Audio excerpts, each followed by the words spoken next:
SN03. Bienvenidos al Seminario Reina Valera. Yo soy Gilberto Aves, rector del Seminario Abierto, y esta es la lección número 3 de la materia Sinopsis del Nuevo Testamento, cuyo tema es el Evangelio de Marcos. Vino a servir. Pedimos la bendición de Dios sobre el estudio de su palabra. Empecemos. El Evangelio de Marcos, vino a servir. Por Ray C. Stedman. El Evangelio de Marcos, el segundo libro del Nuevo Testamento, solo tiene 16 cortos capítulos. Es el más breve de los evangelios y, por lo tanto, fácil de leer de una sentada. Su brevedad es posiblemente el motivo por el que es el libro del Nuevo Testamento que con más frecuencia se traduce. Tengo entendido que los traductores de Wycliffe empiezan, casi de modo invariable, su labor de traducción con el Evangelio de Marcos porque es tan corto y relata toda la historia en un breve compás. Este Evangelio tiene un ambiente totalmente diferente del de Mateo. Si lee usted Lucas y Juan, se dará cuenta de que son igualmente diferentes a los de Mateo y Marcos. Los tres primeros, Mateo, Marcos y Lucas, son semejantes entre sí y diferentes al de Juan. Sin embargo, todos son diferentes. Hay un motivo para que así sea y ha sido deliberadamente diseñada por el Espíritu Santo. Si creemos que estos 4 evangelios son 4 biografías del Señor, cometemos una equivocación. No son biografías ni mucho menos, son bocetos de su personalidad, que pretenden ser diferentes y ofrecer distintos puntos de vista. Por lo tanto, constituyen 4 puntos de vista distintos de nuestro Señor y de su obra. El Evangelio de Mateo fue escrito para presentar a Cristo como Rey, el de Marcos presenta su personalidad como siervo, el de Lucas le presenta como el Hijo del Hombre, como el hombre en su humanidad esencial. El Evangelio de Juan le presenta como el Hijo de Dios, con su deidad, y en él hallamos las más importantes afirmaciones de su deidad. Alguien ha dicho bastante acertadamente que hasta la ropa que llevaba el Señor lo indica así. Su manto es la señal de que era un rey, porque en aquellos tiempos el rey llevaba un manto, como lo hacen los reyes actualmente. La toalla con la que se ceñía al lavarles los pies a sus discípulos durante la cena del Señor es la señal del siervo. El hecho de que su manto fuese sin costura es una señal de su humanidad, perfecta, sin mácula, sin costuras, no la unión de dos cosas, sino de una humanidad perfecta e inquebrantable. El hecho de que en el monte de la transfiguración se convirtiese en una túnica brillante es la señal de su divinidad, su deidad, y la gloria de Dios se ve envuelta por un templo humano, haciendo posible que Juan escribiese acerca de él, y contemplamos su gloria, gloria como del unigénito del Padre. Juan 1:13 vino e hizo su tabernáculo entre nosotros, pero a pesar de ello en esa tienda humana, pudo brillar la gloria de Dios. Vale también la pena darse cuenta de que aquellos que habían de recibir estos evangelios eran personas muy diferentes. Mateo escribió su evangelio dirigiéndolo principalmente a los judíos y está lleno de referencia y citas del Antiguo Testamento. En él encontramos el cumplimiento de la fiesta del sacrificio que conocían también los judíos, pero Marcos escribe su evangelio pensando en la mentalidad romana. Este es el evangelio que más palabras latinas tienen. Es el Evangelio de la prisa y de la acción, característico de Roma. Lucas escribe para la mente griega, la mente filosófica. Aquí tenemos la manera familiar de hablar del Señor, al sentarse con sus discípulos para tener una íntima comunión con ellos, cosa que les encantaba a los griegos. Aquí tenemos sus discursos filosóficos, sus pronunciamientos y las representaciones de sus pensamientos y sabiduría como hombre. Pero Juan escribe para el cristiano y, por lo tanto, el Evangelio de Juan es el más querido para los corazones cristianos. En él hallamos enfatizada la deidad de Cristo, la enseñanza del rapto de la Iglesia que se destaca por primera vez. La esperanza de la Iglesia y la intimidad de la comunión entre el Señor y los suyos, y el ministerio del Espíritu Santo, son todos ellos temas que enfatiza Juan en su Evangelio. Por lo tanto, hay 4 propósitos diferentes para escribir estos evangelios. Esto también es cierto de la obra de Cristo, pues la cruz tiene también 4 aspectos. Si conoce usted bien las enseñanzas del Antiguo Testamento acerca de las fiestas de Israel, recordará usted que se destacaban 5 de ellas de modo especial y están reflejadas en los evangelios. Una de las 5, La ofrenda por el pecado se refleja en el Evangelio de Mateo, donde encontramos el sacrificio de nuestro Señor y su efecto sobre el pecado humano. En Marcos se enfatiza la ofrenda por las transgresiones, es decir, el efecto del pecado, su manifestación, los hechos de los hombres. En Lucas tenemos las respuestas a la ofrenda de paz. El holocausto lo encontramos en Juan. Para Israel el holocausto era la expresión de una absoluta y total dedicación y devoción, de la entrega a la obra de Dios. Era preciso que se consumiese toda la ofrenda del holocausto, sin que quedase ni una chispa y el sacerdote no comía ni una parte de ella. Todo ello habla de una vida entregada por completo a Dios. En el Evangelio de Juan hallamos un maravilloso ejemplo de ello, donde tenemos la devoción de nuestro Señor, de cómo complace a su Padre. Las 4 hablan acerca de la ofrenda de los alimentos, la perfecta humanidad de nuestro Señor, que no tenía pecado. Pero si sabe usted algunas cosas acerca de los Evangelios, explicará algunas de las preguntas que se hacen en ocasiones. Por ejemplo, ¿por qué en el Evangelio de Juan no aparece el relato de la lucha que tuvo nuestro Señor en Getsemaní? Se encuentra constancia de lo acontecido en Getsemaní en los Evangelios de Mateo y de Marcos, pero no se hace mención alguna de ello en el de Juan.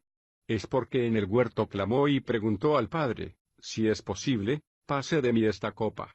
No es que el Hijo de Dios cuestione al Padre, pero esto lo hace como hombre y, por ello, el relato se encuentra principalmente en el Evangelio de Lucas, donde se le presenta como hombre, y tenemos más detalles sobre su lucha humana, pero es en Juan, donde se le presenta como el Hijo de Dios, se ha eliminado el relato.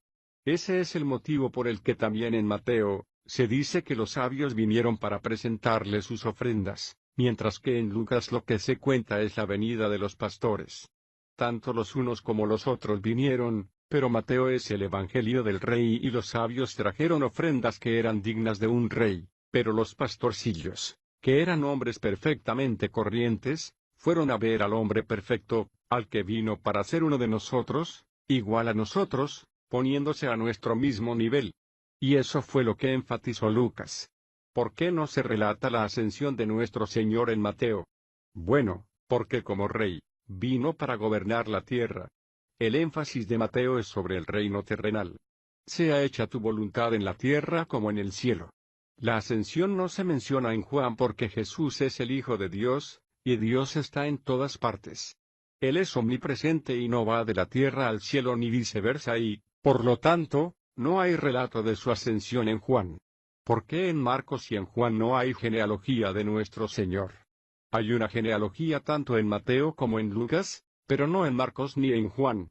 La verdad es que los reyes necesitan las genealogías porque es preciso que conozcamos la descendencia de la línea real. El hombre está interesado en su linaje, por ello tenemos la genealogía en Lucas, pero a nadie le importa el linaje de un siervo y Dios no tiene linaje y, por lo tanto, no hay genealogía ni en Marcos ni en Juan. Todo ello muestra la supervisión del Espíritu Santo. Estos evangelios no son meras copias, que se base una en otra, como nos dicen los críticos, sino que han sido diseñadas por el Espíritu Santo para que representen, de modo especial, los diferentes aspectos del Señor Jesús. Con esto llegamos al Evangelio de Marcos. El autor era un hombre joven llamado Juan Marcos, el joven que acompañó a Pablo en su primer viaje misionero y resultó ser un siervo poco fiel, que no pudo soportar las tensiones por lo que regresó a su casa. Es interesante que el Espíritu Santo escogiese a este hombre, un siervo que no había sido fiel, para que dejase constancia de la fidelidad del siervo de Dios, el Señor Jesús. Marcos fue compañero de Pedro y, por lo tanto, el Evangelio de Marcos contiene principalmente los pensamientos, enseñanzas y puntos de vista de Pedro. Mateo era un discípulo, Lucas tuvo su Evangelio por medio del apóstol Pablo, Juan era un discípulo, pero Pedro no escribió nada al menos en lo que a Evangelios se refiere. Por medio de su hijo en la fe, Marcos, llegó hasta nosotros el Evangelio según Pedro. En el capítulo 10 de Hechos, Pedro nos ofrece un breve resumen de todo cuanto ha quedado constancia en el Evangelio de Marcos. Hablando en casa de Cornelio, leemos que Pedro, que estaba entre ellos, y les dijo, me refiero a Jesús de Nazaret y a cómo Dios le ungió con el Espíritu Santo y con poder. Él anduvo haciendo el bien y sanando a todos los oprimidos por el diablo, porque Dios estaba con él. Hechos 10:38. Si desea usted conocer personalmente a Marcos, lea el capítulo 14 de este pequeño evangelio en el que se ofrece un relato acerca de Marcos, que estaba entre los discípulos. Este es el relato de la pasión de nuestro Señor al dirigirse hacia la cruz, después de haber sido detenido en el jardín de Getsemaní. En medio de la historia, leemos de repente estas palabras. Versículo 51. Pero cierto joven, habiendo cubierto su cuerpo desnudo con una sábana, le seguía, y le prendieron. Pero él, dejando la sábana, huyó desnudo. Ningún otro evangelio nos dice eso y es casi seguro que este joven era Marcos. Era hijo de una mujer rica de Jerusalén y es muy factible que su madre fuese dueña de la casa en la que se reunían los discípulos en el aposento alto. Por lo tanto, Marcos estaba presente en algunos de esos acontecimientos. Es casi seguro que se incluye este incidente porque él mismo participó en él. El evangelio entero ha sido resumido en la frase acerca del Señor en el capítulo 10, el Hijo del Hombre tampoco vino para ser servido, sino para servir. Ese es el siervo, que ha venido para dar su vida en rescate por muchos, o como dicen algunas versiones no para que le ministrasen a él, sino para ministrar él y dar su vida en rescate por muchos. En este corto versículo, tenemos las divisiones del Evangelio de Marcos. Hay una breve sección introductoria que presenta las credenciales del siervo en los primeros 13 versículos del capítulo 1. Después de esto, está el ministerio del siervo, del capítulo 1, versículo 14 al capítulo 8, versículo 30. El resto del libro tiene que ver con la obra redentora del siervo. En la sección del ministerio del siervo se enfatizan principalmente dos cosas. Primero, la autoridad del siervo. Aquellos que le escuchaban se quedaban asombrados diciendo, porque les enseñaba como quien tiene autoridad y no como los escribas. Sus palabras llegan al fondo del corazón y eso es debido a que como siervo conocía los secretos de Dios. Saca de la tesorería de Dios los secretos y los da a conocer a los hombres. Como nosotros somos hombres, escuchamos sus palabras con un sentido de conciencia de que esto es realidad. Hay una nota de veracidad en lo que dice que tiene su propio poder de convicción y por eso es por lo que los evangelios y las palabras de nuestro Señor, al leerlas, tienen en sí tal poder de convicción para los hombres. Los escribas y los fariseos tenían una constante necesidad de reforzarse a sí mismos por medio de referencias a las autoridades y citas de otros, pero no a nuestro Señor. No citaban nunca nada de las Escrituras, pero Él habla siempre con la palabra definitiva de autoridad, sin pedir nunca perdón, sin cometer nunca un error y sin repetirse, sino hablando siempre con una absoluta autoridad. En esta sección se enfatiza su autoridad sobre los poderes de las tinieblas y el mundo de los demonios. La fiesta de Halloween representa la conciencia del hombre con respecto a la existencia de los espíritus del mal, que ha sido distorsionada y cambiada para convertirse en un panteón de duendes, fantasmas y brujas, que cabalgan sobre sus escobas, que es básicamente un esfuerzo por destruir su efectividad entre los hombres. Tras esta fachada de humor circense está la realidad del mundo de los poderes demoníacos, que controlan y afectan las mentes de los hombres. Al leer el Evangelio de Marcos, vemos una y otra vez la autoridad del siervo de Dios sobre las misteriosas fuerzas de las tinieblas. El mundo de lo oculto estaba abierto para él, que conocía los poderes negros, las ocultas pasiones que funcionan tras el escenario en el pensamiento y en las mentes de los hombres. Los poderes demoníacos o espíritus de seducción como los llamaría posteriormente Pablo.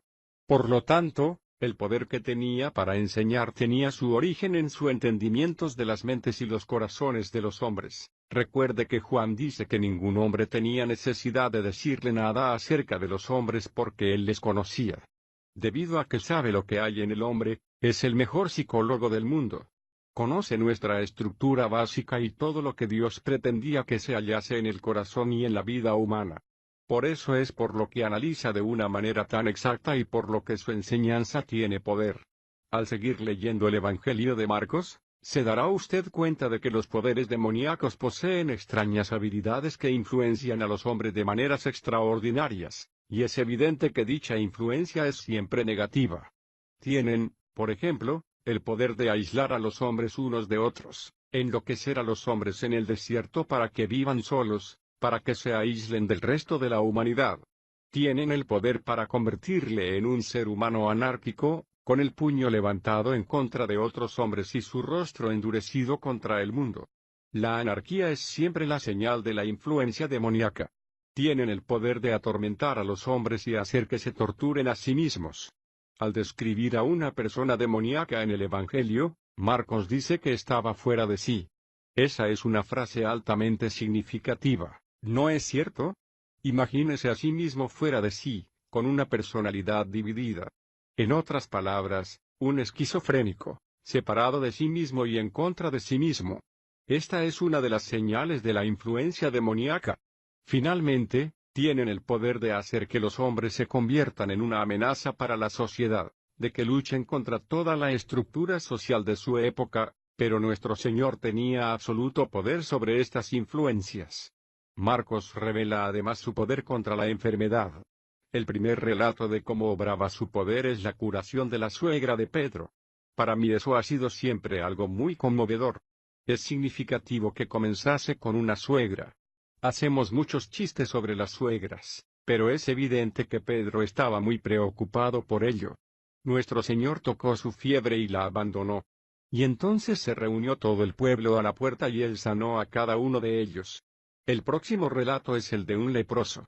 Con él hizo lo nunca visto, no solamente le sanó, sino que le tocó. Tengamos en cuenta que en aquella época nadie tocaba a los leprosos. La ley de Moisés prohibía que les tocasen y ellos tenían que ir gritando impuro. Impuro. A nadie se le ocurriría para nada tocar a un leproso, pero la compasión del corazón del siervo se revela en que le toca, le sana y le envía al sacerdote, el primer caso en todas las escrituras de un leproso que es sanado conforme a la ley de Moisés y es enviado al sacerdote, como exigía la ley. Como un segundo énfasis, el Evangelio de Marcos destaca diferentes actitudes hacia nuestro Señor, que resultaron evidentes al ir desarrollándose su ministerio entre los hombres. El siervo afecta siempre a las personas. Al llevar a cabo su ministerio fue haciendo el bien y los hombres adoptaron ciertas actitudes para con él. En Nazaret, su ciudad natal, se sintieron ofendidos por él y no se sintieron demasiado satisfechos con lo que dijo. Querían que él hiciese milagros, pero no hizo ninguno, sino que les habló con bastante dureza y ellos se ofendieron. Luego estaba el caso del rey Herodes, que se sentía supersticiosamente atraído a Jesús además de temerle, hasta el punto de preguntarse si sería Juan el Bautista, resucitado de los muertos. El relato continúa revelando la actitud de sus discípulos, después de que partiese el pan y alimentase a los 5.000 y luego les sorprendió caminando sobre el mar. Leemos, capítulo 6, versículos 51 y 52. Y subió en la barca, y se calmó el viento. Ellos estaban sumamente perplejos, pues aún no habían comprendido lo de los panes, más bien, sus corazones estaban endurecidos. Este endurecimiento del corazón es característico de las actitudes que adoptaban muchos hacia nuestro Señor y su ministerio como siervo. Encontramos además la hipocresía y la actitud crítica de los fariseos en el capítulo 7 y la aceptación de muchos al final del mismo capítulo, que se sintieron grandemente sorprendidos diciendo, todo lo ha hecho bien. Aún a los sordos hace oír y a los mudos hablar. Marcos 7, 37. Esa es la señal de un corazón creyente, de uno que puede decir acerca de Jesús, todo lo ha hecho bien. Hay algo muy importante que hizo nuestro Señor y se encuentra en el capítulo 8, versículos 22 a 26, donde leemos, Jesús fue a Betsaida y le trajeron un ciego y le rogaban que lo tocase. Entonces tomando al ciego de la mano, le sacó fuera de la aldea. ¿Por qué lo sacó fuera de la aldea? Después de mojarle los ojos con saliva de imponerle las manos, le preguntaron, ¿ves algo? Al mirar, decía, veo a los hombres, pero los veo como árboles que andan. Luego puso otra vez las manos sobre sus ojos, y miró intensamente. Y fue restaurada su vista y veía todo de lejos y claramente. Entonces Jesús le envió a su casa diciendo, no entres en la aldea. ¿Por qué? ¿De qué aldea se trataba? De Betsaida. En el Evangelio de Mateo, Betsaida era uno de aquellos pueblos sobre el cual Jesús había pronunciado juicio diciendo, «Ay de ti Corazín, ay de ti Betsaida. Porque si se hubieran realizado en Tiro y Sidón los hechos poderosos que se realizaron en ti». Mateo 11, 21. Aquí tenemos el caso de un pueblo que había rechazado su ministerio y su persona, y nuestro Señor no permite ningún otro testimonio en dicha ciudad. Sacó al ciego antes de sanarle, y es el único caso en el que el Señor no realiza una curación instantánea y completa con solo hablar. Cuando la curación quedó completada, no quiso ni siquiera permitirle que volviese a la aldea, porque aquella era una aldea objeto de juicio, habiendo rechazado el ministerio del siervo de Dios. Ese incidente pone punto final a la primera división del Evangelio de Marcos. A continuación tenemos la introducción al segundo tema. Vino no para que le sirviesen, sino para servir y para dar su vida en rescate por muchos. Capítulo 8, versículo 31. Luego comenzó a enseñarles que era necesario que el Hijo del Hombre padeciese mucho, que fuese desechado por los ancianos, los principales sacerdotes y los escribas, y que fuese muerto y resucitado después de 3 días. A partir de aquí, el rostro de nuestro Señor mira hacia Jerusalén y hacia la cruz. Va para hacer la ofrenda a Dios, el sacrificio, el siervo que se entrega a sí mismo por completo como rescate por aquellos a los que vino a salvar. La revelación de su programa aparece en este versículo. Vino para sufrir, para ser rechazado, para que le matasen y al cabo de 3 días para resucitar de nuevo. Así es como lo hará. ¿Recuerda cuál fue la reacción de Pedro en ese momento? Le tomó y le reprendió diciendo, «No te hagas eso, Señor». Esa es siempre la manera de hacer las cosas el hombre caído. La filosofía del mundo es no padezcas, no hagas nada que no te quede más remedio que hacer, no te involucres, no hagas nada que no sea necesario para tu comodidad. ¿No es esa la filosofía de nuestro tiempo? Nuestro Señor dijo, «Pedro, reconozco de dónde procede esa actitud». Le dijo, «Apártate detrás de mí, Satanás». Marcos 8, 30. Y luego llamó a la multitud juntamente con sus discípulos y les dijo, «Si alguno quiere venir en pos de mí, niéguese a sí mismo, tome su cruz y sígame». Marcos 8, 34. Ese es el camino. El protegernos a nosotros mismos es el camino del demonio, pero el entregarnos es el camino de Dios. Este es el plan que aparece en el resto de esta sección de Marcos. A esto sigue la historia de la transfiguración, cuando Jesús revela su intención para el hombre. Los sugiere el primer versículo del capítulo 9. Les dijo, «De cierto os digo que hay algunos de los que están aquí presentes que no gustarán la muerte hasta que hayan visto el reino de Dios que ha venido con poder». Luego guió a Pedro, Jacobo y Juan a la cima del monte y no probaron literalmente la muerte hasta no haber visto al Rey viniendo en gloria. Recuerde que Pedro se refiere a esto en su epístola. Dice, «Porque os hemos dado a conocer el poder y la venida de nuestro Señor Jesucristo, no siguiendo fábulas artificiosas, sino porque fuimos testigos oculares de su majestad, oímos esta voz dirigida hacia el cielo cuando estábamos con él en el Monte Santo». Segunda Pedro 1, 16 a 18. Aquí sugiere que la intención de Dios con respecto al hombre y el propósito de la obra redentora de nuestro Señor es que los hombres no prueben la muerte. Vino para librarnos del aguijón de la muerte, del espantoso gusto de la muerte. Los cristianos mueren, pero nunca prueban la muerte porque la muerte es la puerta que se abre a la vida. Porque es verdad que los cristianos pueden decir juntamente con Pablo, «¿Dónde está, oh muerte, tu victoria? ¿Dónde está, oh muerte, tu aguijón?» Porque Hebreos nos dice que Jesús probó la muerte por todos. Hebreos 2, 9. El capítulo 10 habla acerca de la familia, de los hijos. Pasa al almacén de los trastos viejos de la vida humana y toma esos dones de Dios que los hombres han retorcido, a los que les han dado un uso equivocado y los ha despojado de la incrustación de la tradición, el egoísmo del hombre, y los restaura de manera preciosa al propósito que Dios pretendía que tuviesen. En el capítulo 11 tenemos el principio de la semana de la Pasión, la última semana de nuestro Señor al dirigirse hacia la cruz. En este capítulo, se nos presenta otro acto de gran importancia del que solo Marcos deja constancia, versículo 15. Llegaron, es decir, él y sus discípulos, a Jerusalén, y Jesús entró en el templo.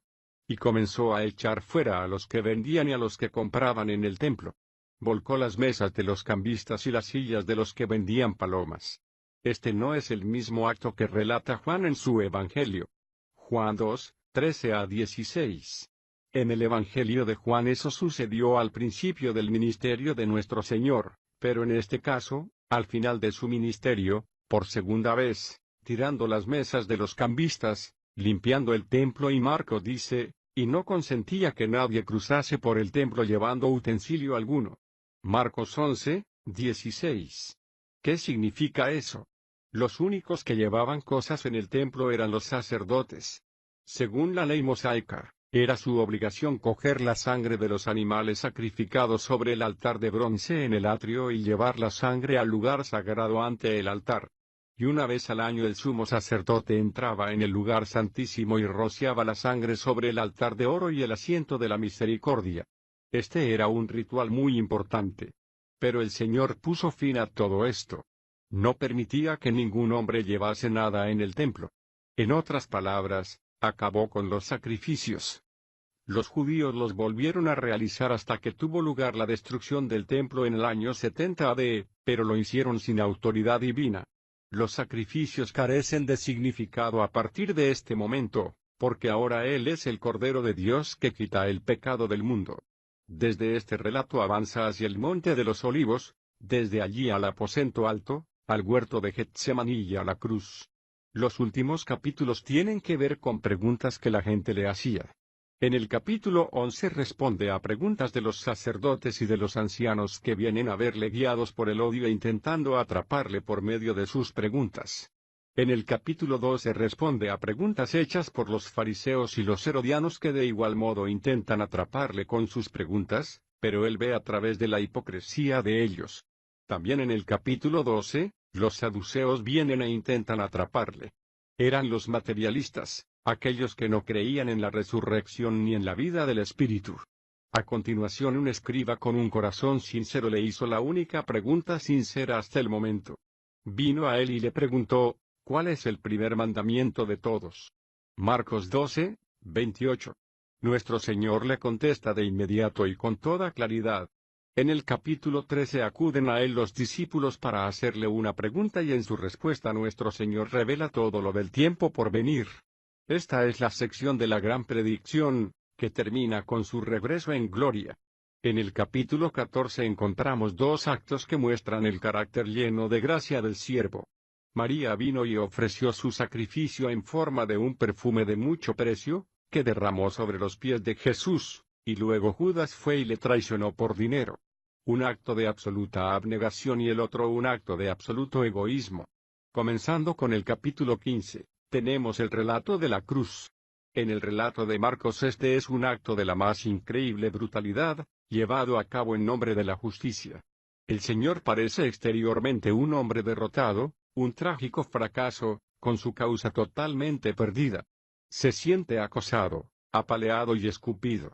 Como él mismo dijo, el Hijo del Hombre padecerá muchas cosas. Finalmente, es crucificado. Es un relato tan tremendamente diferente del hombre de Galilea que obraba maravillas que comienza esta epístola, el poderoso hombre de poder, el siervo que tiene autoridad. No es de sorprender que los sumos sacerdotes, al contemplarle de ese modo, dijesen acerca de él, a otros salvó, a sí mismo no se puede salvar. Marcos 15, 31. Esa es una extraña declaración y es, sin embargo, una de esas asombrosas manifestaciones que revelan cómo Dios puede hacer que incluso sus enemigos le alaben, porque tienen razón y se equivocan al mismo tiempo. Estaban equivocados en lo que habían querido decir por medio de aquellas palabras a otros salvó, a sí mismo no puede salvar, pero estaban en lo cierto en lo que dijeron. Al leer este relato, me siento impresionado por tres cosas que no consiguieron que hiciese nuestro Señor. Primero, no consiguieron que el Señor hablase, pero Pilato le preguntaba de nuevo diciendo, ¿no respondes nada? Mira de cuántas cosas te acusan. Marcos 15, 4. Pero Jesús aun con eso no respondió nada, de modo que Pilato se maravillaba. Y no consiguieron hacerle beber, le dieron a beber vino mezclado con mirra, pero él no lo tomó. Marcos 15, 23. ¿Por qué no? Porque podría haberse salvado a sí mismo, de haberlo hecho. Si hubiera hablado ante Pilato, se podría haber salvado a sí mismo. Los sumos sacerdotes tenían razón, había salvado a otros, pero no podía y no debía salvarse a sí mismo. De haber hablado, podría haberse librado ante Pilato, pero no pudo hacerlo. De haber bebido, podría haberse ahorrado el efecto de la agonía de la cruz y el peso de la carga del mundo sobre sus hombros, pero no quiso hacerlo. No quiso salvarse a sí mismo. Y finalmente, ni siquiera lograron hacerle morir. Leemos, pero Jesús, dando un fuerte grito, expiró, Marcos 15, 37, que es realmente una interpretación. Lo que dice el griego es, se deshizo de su espíritu.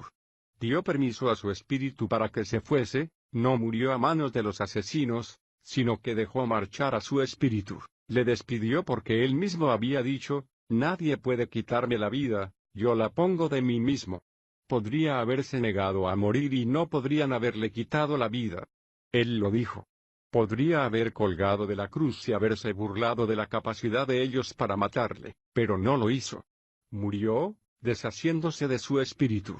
Cuando llegamos al último capítulo, la resurrección de nuestro Señor, nos enteramos de su motivo. Guardó silencio y se negó a apelar a Pilato y a la multitud, porque estaba colocando el fundamento de un día futuro, cuando mediante el poder de la resurrección apelaría a señal de su divinidad, su deidad, y la gloria de Dios se ve envuelta por un templo humano, haciendo posible que Juan escribiese acerca de él, y contemplamos su gloria, gloria como del unigénito del Padre.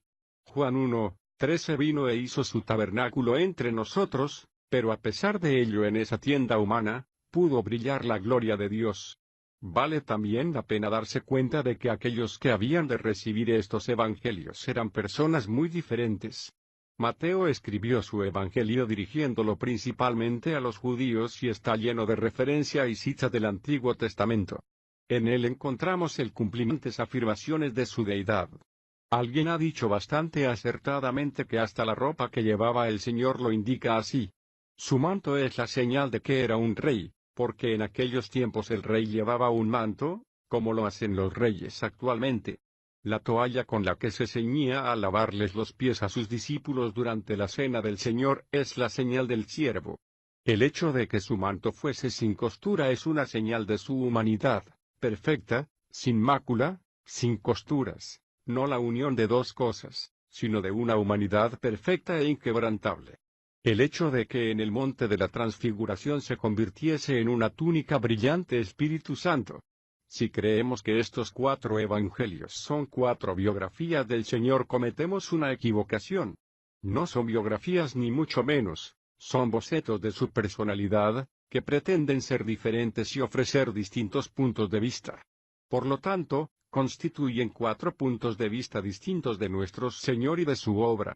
El Evangelio de Mateo fue escrito para presentar a Cristo como Rey, el de Marcos presenta su personalidad como siervo, el de Lucas le presenta como el Hijo del Hombre, como el hombre en su humanidad esencial. El Evangelio de Juan le presenta como el Hijo de Dios, con su deidad, y en él hallamos las más importantes. SN03. Bienvenidos al Seminario Reina Valera. Yo soy Gilberto Aves, rector del Seminario Abierto y esta es la lección número 3 de la materia Sinopsis del Nuevo Testamento, cuyo tema es el Evangelio de Marcos. Vino a servir. Pedimos la bendición de Dios sobre el estudio de su palabra. Empecemos. El Evangelio de Marcos, vino a servir. Por Ray C. Stedman. El Evangelio de Marcos, el segundo libro del Nuevo Testamento, solo tiene 16 cortos capítulos. Es el más breve de los Evangelios y, por lo tanto, fácil de leer de una sentada. Su brevedad es posiblemente el motivo por el que es el libro del Nuevo Testamento que con más frecuencia se traduce. Tengo entendido que los traductores de Wycliffe empiezan, casi de modo invariable, su labor de traducción con el Evangelio de Marcos porque es tan corto y relata toda la historia en un breve compás. Este Evangelio tiene un ambiente totalmente diferente del de Mateo. Si lee usted Lucas y Juan, se dará cuenta de que son igualmente diferentes a los de Mateo y Marcos. Los 3 primeros, Mateo, Marcos y Lucas son semejantes entre sí y diferentes al de Juan. Sin embargo, todos son diferentes. Hay un motivo para que así sea y ha sido deliberadamente diseñada por el